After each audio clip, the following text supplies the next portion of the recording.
Eh ben, on a enfin eu notre conclusion sacrée. Oh hell yeah!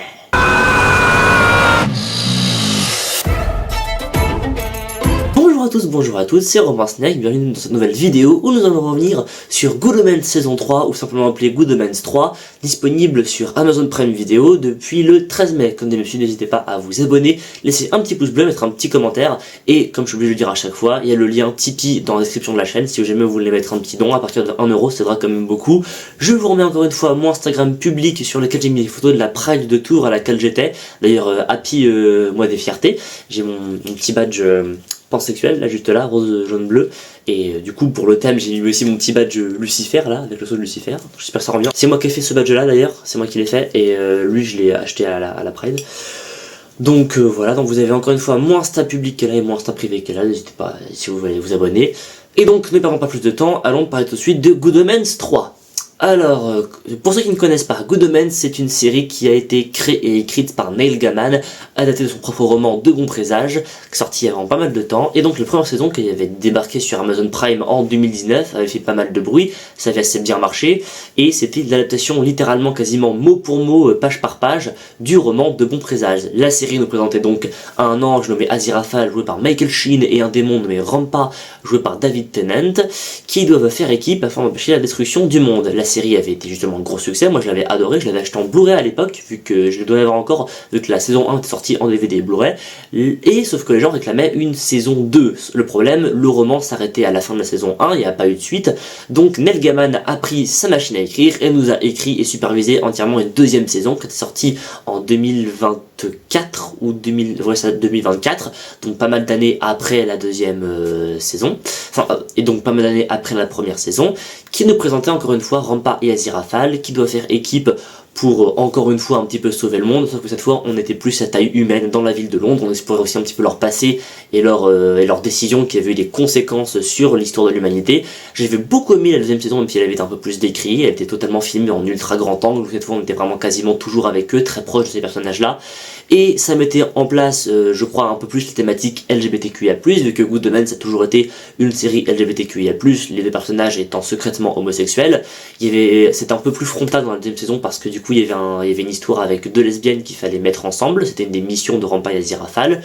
Sauf que la deuxième saison n'a pas été très appréciée à sa juste valeur, et donc pour clôturer le tout, parce qu'il fallait quand même une conclusion, ils ont décidé de faire un téléfilm de 1h30. Et oui, ce Good Omens saison 3 n'est pas une saison pour en parler, c'est un téléfilm à gros budget de 1h30, entièrement produit par la BBC, vu que Amazon n'est que le distributeur, et donc le vrai producteur qui donne les sous c'est la BBC. Donc BBC, vous savez, c'est la télévision et la radio anglaise. En gros, c'est TF1 avec 1000 fois plus de budget, vu que la BBC c'est quand même eux qui ont toujours produit des séries comme Sherlock, qui ont produit aussi Doctor Who, d'ailleurs David Tennant étant un des docteurs, et j'en passe.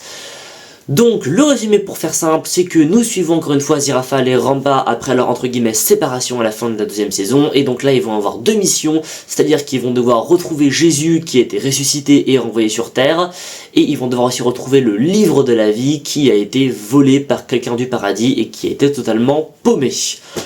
Voilà, et donc tout ça en 1h30, pour conclure le chapitre qui est Good Omens, qui est quand même une série qui aura duré pas mal de temps. Mon avis rapide, c'est que c'est sympa. C'est sympa sans plus en fait, voilà, ça fait vraiment téléfilm, tu sens qu'il y a du budget, hein.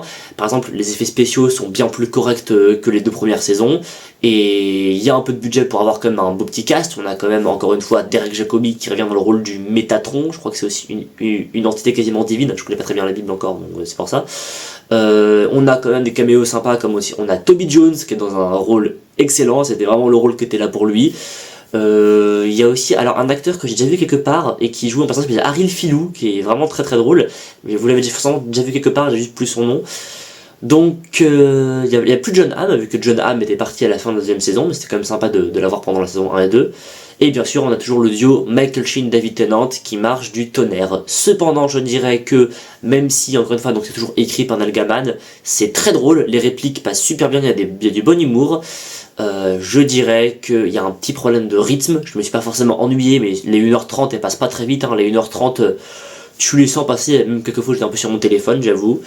Et en termes de mise en scène, donc c'est pas réalisé par Douglas McKinnon qui avait entièrement réalisé la saison 1 et la saison 2, c'est réalisé par une dame qui s'appelle Rachel Talalay, et Rachel Talalay, en fait, elle est productrice, et elle avait déjà été productrice et réalisatrice sur Doctor Who, mais je crois qu'elle avait aussi réalisé et produit le film Petite chasseuse de monstres, qui était sur Netflix, avec Tom Felton qui faisait le méchant, qui était génial.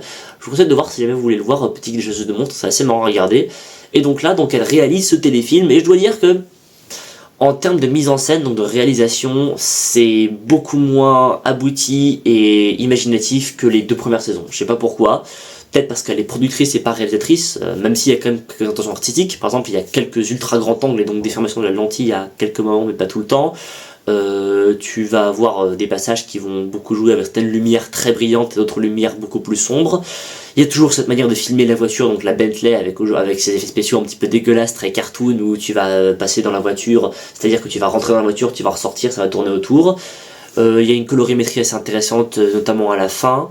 Tout ce qui va toucher, on va dire, à l'espace, avec tout ce qui est le feu, les explosions, c'est assez joli. Mais à part ça, c'est beaucoup moins marquant en termes de mise en scène que la saison 1 et 2. Voilà, c'est vraiment, ça fait téléfilm. Alors, je ne dis pas qu'un téléfilm ne peut pas être imaginatif, juste que ces téléfilms à gros budget, ça aurait pu passer littéralement sur une chaîne télé genre TF1 le soir, on n'aurait pas vu la différence, quoi. Cependant, il y a quelques références artistiques sympas, je crois qu'il y a des références par rapport à Banksy avec certains graphes qui sont assez réussis. Excusez-moi, ça a coupé, j'ai fait une petite pause pour juste vérifier un truc dans la maison. Et parce que comme vous n'avez pas remarqué, je reparle à ma mère, du coup, ça fait quelques mois déjà, et donc je suis de retour, là où je tournais mes premières vidéos. Si vous avez vu mes premières vidéos depuis le début, c'est là que je tournais, donc retour à la maison, on va dire. J'ai bien évolué depuis ma première critique de cette tournée à Séoul qui durait 43 minutes, je sais pas ce que j'ai foutu, mais je pense que j'essaie de faire des critiques un peu plus courtes, plus concises maintenant. Donc, pour reprendre, je disais, il y a quelques références à Banksy, par exemple, on va dire des personnages qui disparaissent en graphes, sans trop spoiler, et donc ces personnages qui disparaissent en graphes, l'espèce de graphes qui font très Banksy. Après, Banksy c'est quand même l'artiste qui est la fierté anglaise, donc c'est normal qu'ils le mettent un petit peu. L'enfer, par contre, les séquences dedans sont extraordinaires, notamment t'as Michael Sheen, donc, qui joue un ange, mais qui se fait passer pour un démon, et il est en mode un peu Joker, parce que le maquillage fait clairement Joker, on va pas se mentir, sans qu'il s'éclate à faire le truc. Et d'ailleurs, il y a un démon qui s'appelle Dagon, et pour ça, je ne sais pas, je suis fan de Lovecraft, et donc Dagon étant un monstre d'une des nouvelles de Lovecraft qui s'appelle Dagon. Donc la petite ref m'a fait plaisir. Je sais pas si c'est un démon biblique, du coup, Dagon, ou qu'un démon qui est dans le bouquin des démons. D'ailleurs, je dois avoir un bouquin des démons. Ah oui, je l'ai. Donc c'est bon, je l'ai retrouvé parce que c'est dans ma bibliothèque d'enfance, donc j'ai le Necronomicon, le bouquin des morts. Alors c'est assez chiant à lire, c'est assez redondant, mais en vrai c'est marrant. Donc vous avez pas mal, regarde, il y a le texte écrit en tout petit en plus, mais vous avez pas mal de dessins, d'incantations. Il y a 50 balles du pass culture qui est passé là-dedans. C'est pour ça que j'ai pris le pass culture, parce que les 50 dernières balles c'était pour ça. Donc c'est pas extraordinaire, mais c'est au moins pour l'objet qui est magnifique. Donc voilà, je suis passionné par tout ce qui est démonologie, occulte, tout ça, parce qu'ils savent pas. Et du coup j'ai retrouvé De bons présages, donc le roman écrit par Neil Gaiman et Terry Pratchett. Donc alors il est pas en très bon état parce qu'on me l'a offert il y a... J'étais enfant, je l'ai lu, j'avais 11-12 ans je pense. Et donc voilà, donc si jamais vous lirez le roman, ça s'appelle De bons présages. Donc voilà, les séquences dans l'enfer sont assez bien tournées, encore l'enfer qui est vu comme une espèce de grand bureau administratif, le paradis qui est vu comme un building très minimaliste, très contemporain, ça marche assez bien. Il y a un moment où Rampa, en tant que démon, il va au paradis, du coup il a un look d'ange, ça lui va super bien. Vraiment par contre, il y a un effort artistique au niveau des costumes et les décors. Et les costumes et les décors sont encore une fois superbes, j'ai rien à dire là-dessus. Il y a Liz Carr qui reprend son rôle. Pour ceux qui ne voient pas qui c'est, Liz Carr, c'est une actrice que vous avez vu dans des films comme Infinite, vous avez dû le voir aussi dans Loki, parce qu'elle avait un rôle dans Loki. C'est une actrice britannique qui est handicapée physique, qui est dans un fauteuil, et qui a un physique tout particulier, et qui milite énormément pour la cause des personnes handicapées. Elle est un peu sûre ce qu'elle fait, c'est une grande militante, et donc elle avait déjà son rôle d'ange dans la saison 2, et donc là elle revient pour la saison 3. Donc voilà, j'ai pas grand chose à dire. Si, Jésus, alors... L'histoire avec Jésus ne sert absolument à rien. En fait, tout le truc c'est que tu vas suivre Jésus qui est un peu une espèce de gamin adolescent paumé, qui sait pas ce qu'il doit faire et qui va devenir une espèce de petit filou, de petit truand, mais quand Aziraphale et Rampa ils le retrouvent, ils ne font rien. Parce qu'en fait, l'histoire du livre de la vie passe totalement au premier plan. C'est-à-dire que tout d'abord t'as l'histoire avec Jésus, mais dès que ça commence à parler du livre de la vie, Jésus est éclipsé, et donc Aziraphale et Rampa s'occupent même plus de Jésus. Donc l'histoire de Jésus sert à rien, je pense qu'il fallait juste l'inclure, parce que comme on l'avait pas eu dans la saison 1, saison 2, il fallait juste le mettre. Par contre, attention, moi vous savez que je suis pas religieux, je fais pas de politique ni de ça ni rien, c'est au moins plus fidèle à la Bible, parce qu'ils ont pris un gamin métis avec des cheveux bouclés un peu crépus pour jouer Jésus, et si je me souviens bien, dans la Bible, il est écrit que Jésus a les cheveux de cendre, les cheveux bouclés, les cheveux de laine, ou les cheveux crépus quoi. Donc, puis en plus, tu prends la région dans laquelle est né Jésus, donc Jérusalem, voilà. Enfin, il est né à Bethléem, mais il a grandi à Jérusalem. C'est littéralement plus fidèle de prendre un gamin qui est un peu métis avec les cheveux bouclés. Voilà. Donc je trouvais ça bien d'être un peu plus fidèle au texte. Qu'est-ce que je pourrais dire d'autre? J'ai pas grand chose à dire en fait. Bah si, alors toujours la romance avec le thème LGBT qui est exploré, donc et la fin, est-ce qu'ils vont finir ensemble ou pas? La fin est prévisible, enfin la fin est prévisible d'une certaine manière, c'est-à-dire que la manière dont a été amenée la fin, c'est-à-dire la toute fin du film, je m'y attendais pas. Comment ils vont amener cette conclusion, ce chapitre final, je m'y serais pas attendu, et comment ils amènent la fin, c'était très très bien vu. Voilà, j'ai pas grand chose à dire d'autre.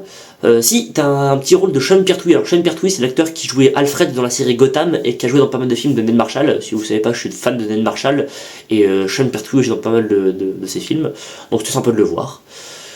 Voilà, je crois que j'ai pas grand chose à dire d'autre. Si, la musique est sympa, vraiment. Là où peut-être la mise en scène n'est pas forcément excellente, mais où les costumes, les effets spéciaux et tout le reste sont très bien. La musique est très bien, t'as encore une musique de Queen, avec le délire qui est écrit dans le roman, c'est que si une cassette reste plus de 2 semaines dans une voiture, ça se transforme en best-of de Queen, donc à un moment t'as Don't Stop Me Now qui passe pendant qu'ils sont dans l'espace en train de voler dans la voiture, c'est génial à voir. Mais sinon voilà, il n'y a pas grand chose à en tirer, c'est drôle, il y a des idées visuelles intéressantes sans plus, encore une fois la dynamique Michael Sheen et David Tennant marche très très bien, mais à part ça, bon, c'est un téléfilm sympatoche. Donc voilà, pour les fans de la série, c'est la conclusion. Après, si vous avez pas vu saison 1, saison 2, ça sert à rien de voir le final, mais au moins, ça c'est fini, il y a eu une conclusion, c'était sympatoche à voir, mais c'est sympa sans plus. Donc voilà, je vous conseille ce Good Omens 3 si vous êtes fan de la série, mais si vous n'êtes pas fan, ça sert pas à grand chose, mais au moins on a eu une conclusion, mais la conclusion entre guillemets qu'on attendait, qu'on voulait. Donc je vous le conseille, même si c'est pas extraordinaire. Prenez soin de vous, allez voir des films et des séries comme pas permis, à plus!